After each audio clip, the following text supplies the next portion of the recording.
यह कहानी एक राजा और बौद्ध भिक्षु की है। राजा तो बहुत से हुए, लेकिन यह भिक्षु सबसे अलग थे और इनका नाम था बौद्ध धर्म। एक समय की बात है, एक राजा बहुत परेशान रहता था। वह राजा अपने मन को शांत करने का बहुत प्रयास करता था, पर उसका मन शांत न हो पाता। वह अपने राज्य के बड़े बड़े विद्वानों को अपने महल में बुलाता है और उनसे उपाय पूछता है। लोग तरह तरह के उपाय राजा को बताते हैं, पर कोई भी उपाय काम नहीं करता है।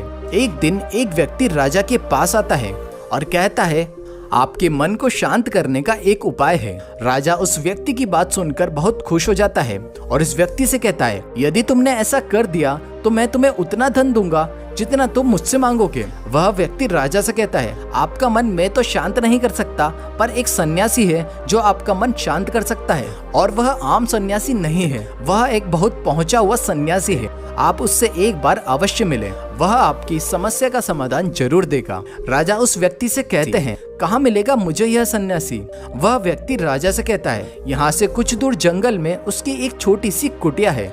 और राजा अपने कुछ सैनिकों के साथ उस सन्यासी के पास पहुंचता है और बौद्ध धर्म से कहता है, मैंने सुना है आप बहुत पहुंचे हुए सन्यासी हैं। बौद्ध धर्म राजा को अनदेखा सा कर देते हैं। राजा सोचता है कि शायद बौद्ध धर्म ने मुझे सुना नहीं।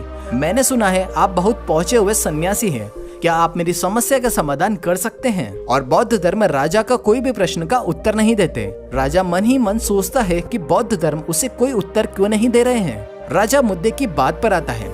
राजा बौद्ध धर्म से पूछता है, क्या आप मेरे मन को शांत कर सकते हैं? बौद्ध धर्म मुस्कुराते हैं और राजा से पूछते हैं, तुम्हारा मन अशांत क्यों है? राजा कहता है, वैसे तो मेरे पास कोई भी चीज की कमी नहीं है और धन मेरे पास इतना है कि जिसका मुझे खुद भी अंदाजा नहीं है। सभी सुविधाएं हैं, लोगों के मन में मेरे लिए आदर है। मैंने बहुत सारे दान पुण्य भी किए हैं, पर बस मेरे अंदर एक ही चीज की कमी है, मेरा मन अशांत रहता है। यदि यह कभी कभी शांत भी हो जाता है तो यह फिर से अशांत हो जाता है। क्या आप मेरे इस मन को शांत कर सकते हैं? मैं बड़ी आशा लेकर आपके पास आया हूँ, बाकी तो मैंने सब उपाय कर लिए हैं, बस आप ही मेरी अंतिम आशा हो। बौद्ध धर्म उस राजा से कहते हैं, बिल्कुल मैं तुम्हारे मन को शांत कर सकता हूँ। राजा बहुत खुश हो जाता है। राजा कहता है, उसके लिए मुझे क्या करना होगा? बौद्ध धर्म मुस्कुराते हैं और कहते हैं, कल सुबह मेरे पास आना, पर ध्यान रहे कि अकेले आना। राजा कहता है, ठीक है, कल सुबह आपके पास मैं आ जाऊंगा। बौद्ध धर्म कहते हैं, पर एक बात और ध्यान रहे, तुम कल सुबह जल्दी आना और अपने अशांत मन को साथ लेकर आना। कहीं ऐसा ना हो कि तुम उसे अपने महल में ही छोड़ आओ। राजा सोचता है कि यह व्यक्ति कोई पागल तो नहीं, पर क्योंकि अब राजा के पास कोई विकल्प नहीं है, इसलिए वह सोचता है कि एक बार प्रयास कर लेना चाहिए। अगले दिन राजा अकेले सुबह सुबह बौद्ध धर्म के पास पहुँचता है और कहता है, मैं आ गया। बौद्ध धर्म उस राजा से कहते हैं, तुम तो आ गए, ठीक है, लेकिन तुम्हारा अशांत मन कहाँ है? लाओ उसे मुझे दे दो, मैं उसे अभी शांत करके तुम्हें देता हूँ। राजा कहता है, आप यह कैसी बात कर रहे हैं? आप इतने पहुँचे हुए सन्यासी होकर भी यह भी नहीं जानते कि मन कोई ऐसी वस्तु नहीं जिसे मैं उठाकर दे दूं। मन तो मेरे भीतर है। बौद्ध धर्म उस राजा से कहते हैं, ठीक है, बैठ जाओ और अपनी आंखें बंद करके उस अशांत मन को अपने भीतर खोजो। राजा अपनी आंखें बंद करके उस अशांत मन को अपने भीतर खोजने का प्रयास करता है। बहुत देर बाद आंखें बंद करके बैठे रहने के बाद बौद्ध धर्म राजा के कंधे पर हाथ रखते हैं और कहते हैं, आंखें खोलो। राजा अपनी आंखें खोलता है। बौद्ध धर्म उस राजा से पूछते हैं, क्या तुम्हें तुम्हारा अशांत मन मिल गया? राजा कहते हैं, नहीं।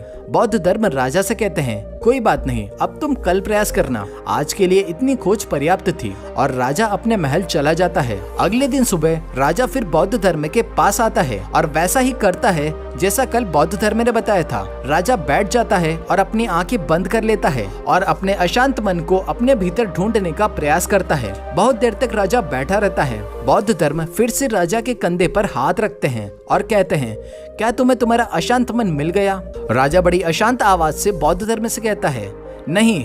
बौद्ध धर्म राजा से कहते हैं, कोई बात नहीं, आज के लिए इतना ही पर्याप्त है, अब तुम कल आना। और अगले दिन राजा फिर बौद्ध धर्म के पास आया और वैसे ही करता है जैसा पूरे 2 दिन कर रहा था। राजा बैठता है और अपनी आंखें बंद करता है और अपने उस अशांत मन को ढूंढने का प्रयास करता है।